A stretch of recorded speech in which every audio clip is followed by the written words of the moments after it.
Waste अप्रैल के बंगाल एक last ऐसा वीक में स्टेट स्टॉक है मार्केट जहां में होने वाले पॉलिटिक्स हमेशा इंटेंस रही है, लेकिन 2026 असेंबली इलेक्शंस के अर्ली ट्रेंड्स कुछ ऐसे इंटरेस्टिंग सिग्नल्स दे रहे हैं। बीजेपी अभी लीड में दिखाई दे रही है और अगर ये ट्रेंड कंटिन्यू होता है तो सिर्फ पॉलिटिकल नहीं, इकोनॉमिक लेवल पर भी एक मेजर शिफ्ट आ सकता है। स्टॉक मार्केट ने तो ऑलरेडी रिएक्शन देना शुरू भी कर दिया है। कुछ सेक्टर्स और कंपनीज में अर्ली मोमेंटम दिख रहा है, जिससे मार्केट फ्यूचर को प्रेडिक्ट करने की कोशिश कर रहा हो। इसलिए इस वीडियो में देखते हैं 5 ऐसी कंपनीज जो इस पोटेंशियल चेंज से बेनिफिट कर सकती हैं। लिस्ट की शुरुआत करते हैं तीतागढ़ रेल सिस्टम से, एक बंगाल बेस्ड वैगन मेकर जो अब ग्लोबल मोबिलिटी प्लेयर बन चुका है। इंडिया और इटली दोनों जगह इनके एडवांस्ड फैक्ट्रीज हैं और ये company metro train, passenger coaches और वंदे भारत जैसे हाई स्पीड प्रोजेक्ट्स पर काम कर रही है। अगर ये वेस्ट बंगाल में इंफ्रास्ट्रक्चर पुश बढ़ता है तो रेलवे मॉडर्नाइजेशन और मेट्रो एक्सपेंशन डायरेक्टली इस कंपनी को बूस्ट दे सकता है। लास्ट 5 इयर्स में इसका सेल्स 17% सीजीआर से और प्रॉफिट 37% सीजीआर से ग्रो हुआ है। और ऑर्डर बुक की बात करें तो इसमें मैसिव 280 बिलियन रुपीस का हमें ऑर्डर बुक देखने को मिलता है। यानी सिंपल है, ऑर्डर स्ट्रांग है और फ्यूचर विजिबिलिटी भी स्ट्रांग है।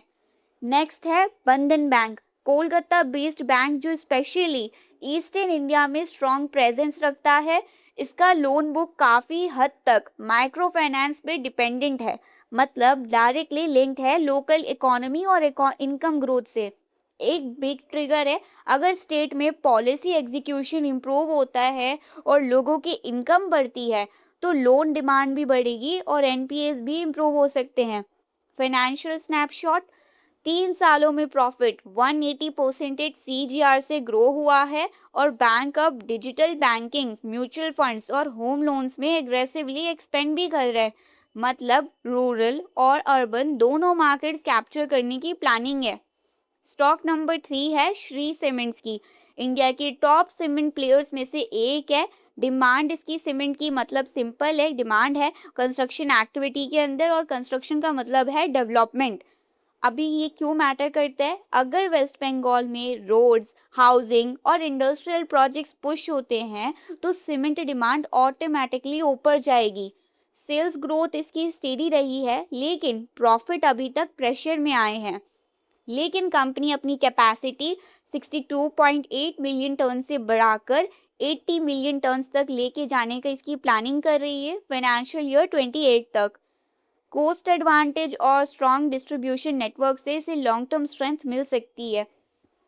फोर्थ कंपनी है केएसी इंटरनेशनल। ये एक ग्लोबल ईपीसी प्लेयर है जो पावर ट्रांसमिशन, रोड्स और वाटर इंफ्रास्ट्रक्चर में काम करता है।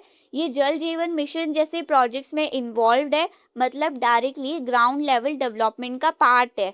अपॉर्चुनिटी एंगल की बात करें, अगर वेस्ट बंगाल में इंफ्रा स्पेंडिंग बढ़ता है तो केएसी के लिए नए ऑर्डर्स का फ्लूड आ सकता है।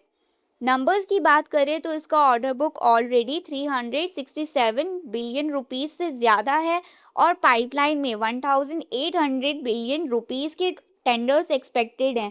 ये वो बिजनेस है जहां एक छोटा सा ऑर्डर इंक्रीज भी ग्रोथ को एक्सेलरेट कर देता है।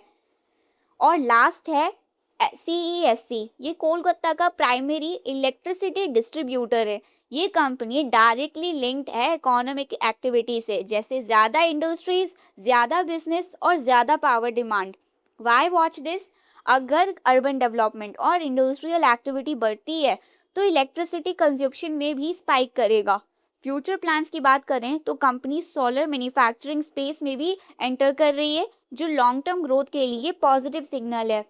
तो ओवरऑल क्या है कंक्लूजन? इलेक्शन सिर्फ हेडलाइंस नहीं बनाते, ये इकोनॉमिक डायरेक्शन भी डिसाइड करते हैं। और अगर वेस्ट बंगाल में पॉलिसी शिफ्ट आता है और एग्जीक्यूशन स्ट्रांग होता है तो इंफ्रास्ट्रक्चर, बैंकिंग, सीमेंट और पावर जैसे सेक्टर्स में पहले इम्पैक्ट दिख सकता है। लेकिन रियलिटी चेक जो ज़्यादा इंपॉर्टेंट है, लेकिन एक चीज़ यहाँ याद रखिए कि मार्केट एक्सपेक्टेशंस और ग्राउंड रियलिटी में डिफरेंस होता है। पॉलिसी अनाउंस करना इजी है, इम्प्लीमेंट करने में टाइम लगता है।